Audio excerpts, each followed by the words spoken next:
Greetings, ladies and gentlemen. This is Meraj Kidwai, and I hope you all are doing wonderfully well. To know more about me, please check vertexasolution.com and you will find all the details about me there. I'm addressing a Q&A again here, a quick Q&A by the hard guy on my channel. I am not aware about your name, so he and she, my dear friend, please mention your names. I appreciate that as well, so that we can better connect with each other. But the question was beautiful and it is of my interest as well, so I'm answering that question.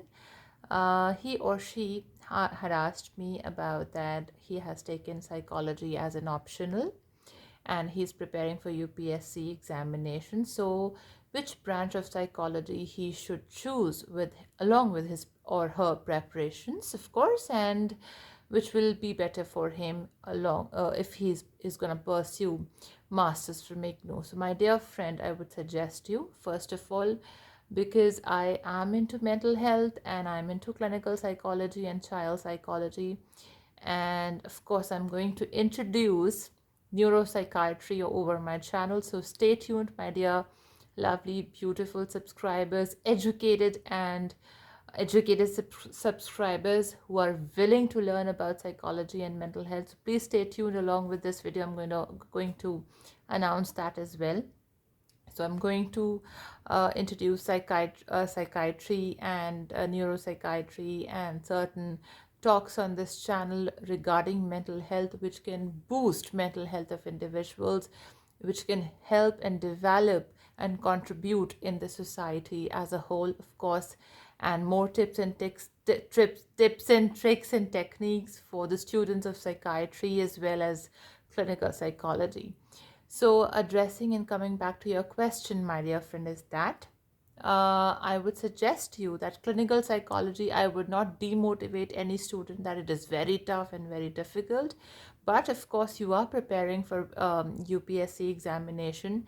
See, you have your practicums. You have to go into the severity of the mental disorders. You have to read the more severity of the human behavior. So as far as my experience is concerned, when I started reading clinical psychology, I am crazy about clinical psychology, and I mean, I'm a bookworm kind of a person, so I do not read a single mental disorder or a single particular topic from just the textbook which was prescribed or is prescribed to me, but from multiple books, probably from the foreign authors, from of various psychiatrists and clinical psychologists, neurosciences. I go in the depth of it. So any subject or any stream that you opt for, whether it's humanities, science and technology, medicine, you have to justify it, in my opinion. And to justify it, you have to, to gain knowledge and build skills in that particular field, then why you are opting that particular field. This is my opinion. So clinical psychology comparatively to counseling psychology, I mean, when you come into the second year, you have the opportunity to choose different branches or specialization of psychology. You get the degree of masters in psychology, and you choose a specialization. You cannot call yourself a clinical psychologist until you get the license from RCI in India. That license you can only do after masters in clinical psychology, uh, as MPhil, PG diploma, PsyD, etc. Right? That is a different story. So if you are very passionate about it, if you can balance along with your preparation, it's a it's a great thing to learn clinical psychology. I would suggest you, clinical psychology is one of the beautiful branches of psychology. Certainly the counseling psychology and organizational psychology, they take care of the overall well-being, but in clinical psychology, you go into the severity of the mental health and the mental health disorders, and clinical psychologist works along with the psychiatrist, pediatrics, and other departments as well, in mental hospitals and asylums as well. So it's it's beautiful. I mean, in one word, if I would describe clinical psychology, it's just beautiful. So if you are really passionate about clinical psychology, and of course uh, the psychotherapies that you learn after doing your clinical psychology, or more research that you do in the field of psychology, and handling the clients and the cases. Psychiatrists do prescribe medications, but the majority of the counseling and the psychotherapy, the talk therapy, CBT, the different therapeutic methods that you apply on your cases, reading human behavior, analyzing personalities. I mean, this is a completely different experience. And you know what?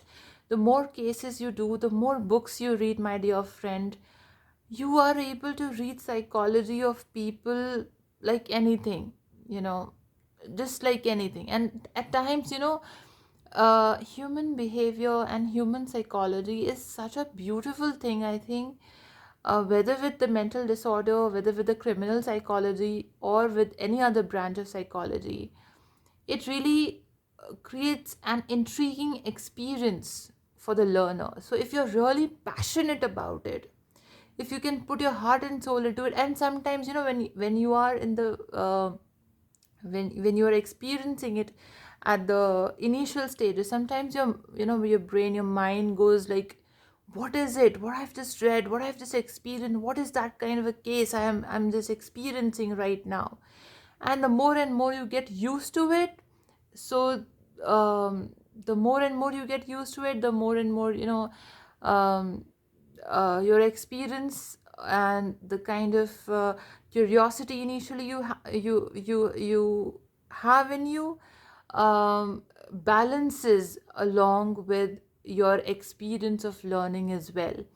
So I would suggest you that if you can balance with your UPSC preparation, because UPSC preparation on its own is a beautiful learning method to develop yourself as an individual with the bank of knowledge, because the syllabi is also very vast. It's not difficult, but it is vast. So you need to do a lot of reading for the UPSC preparations. And if you have the plunge to read a lot of books of multiple topics of a single topic, and you have to read multiple books of a single topic, of foreign authors, of different authors, different psychiatrists and psychologists, and DSM-5 and the latest versions of DSM should be on the tips. And if somebody asks you a question across, they cross question you, the objective and the subjective, it should be on your tips. If you are able to do all of that, definitely you should opt for clinical psychology. Clinical psychology is more into the severity. Please go and check the Q&A of my channel. I have replied multiple questions regarding the how to opt for clinical psychology, who should opt for clinical psychology, if you opt, how can you register yourself. So lots of questions I've answered of the viewers there. Please do check out the Q&A. So I would not say that this branch is better, that branch is not better, because every branch is unique on its own. Counseling psychology takes care of the overall well-being, whereas clinical psychology is more of the severity of the problem, right? You read about the mental disorders in detail, okay? The DSM-5 should be on your tips, right? And you need to do a lot of research, lot of research. So you're always in the mode of observing people, you're always observing people around you, observing human behavior around you. And you get a lot of material, also research material, if you wish to go for further studies after masters, like in PhD or SID. Lots of research topics you get also. It's a very, very beautiful subject to study. And you have a lot of room of learning here. So I would definitely appreciate to opt for psychology. And if you can balance, so you have your practicums, my dear friend, you have to do the case studies, you have to do the internship, uh, whether you opt for regular or from the distance mode, it does not matter, regular or distance mode, all degrees are equivalent. It all depends on us, how do we carry ourselves in the job market. So we need to develop our skills. education and knowledge. If you have education, knowledge and skills, you are selected. Doesn't matter from where you come from. Nobody cares about the labels. So there are a lot of people in the market, bluntly I'm telling you again, who carry labels. आपने label के लिए degree कर लिया कोई, उसका कोई फ़ायदा नहीं है. Also then people keep on manipulating, like, if you have done a 15 day workshop or a training program or a 1 month of training program and you're considering it equivalent to a master's degree, that is not right. And also at times people have no labels and no degrees, but they have skills of more than of a master's person. So it all depends on us. It all the strength and the strength of doing something depends on us. But in certain fields we do require licensing. In certain fields we do require certifications. Like if you're in medicine field, you will not go to a quack, right? You go to a licensed person, a doctor, of course. In the same way, you will go to a licensed mental health expert or a therapist who have in-depth knowledge, right? And that is how certifications, degrees, knowledge does matter, but skills also matter. So develop skills if you are able to balance with the UPSC preparation, because on its own clinical psychology is quite heavy. I'm also doing my one of my masters in education, and which is of course in child psychology also. So it's equivalent to MEd, so which is again a licensing program. So I'm also doing that along with my work and everything.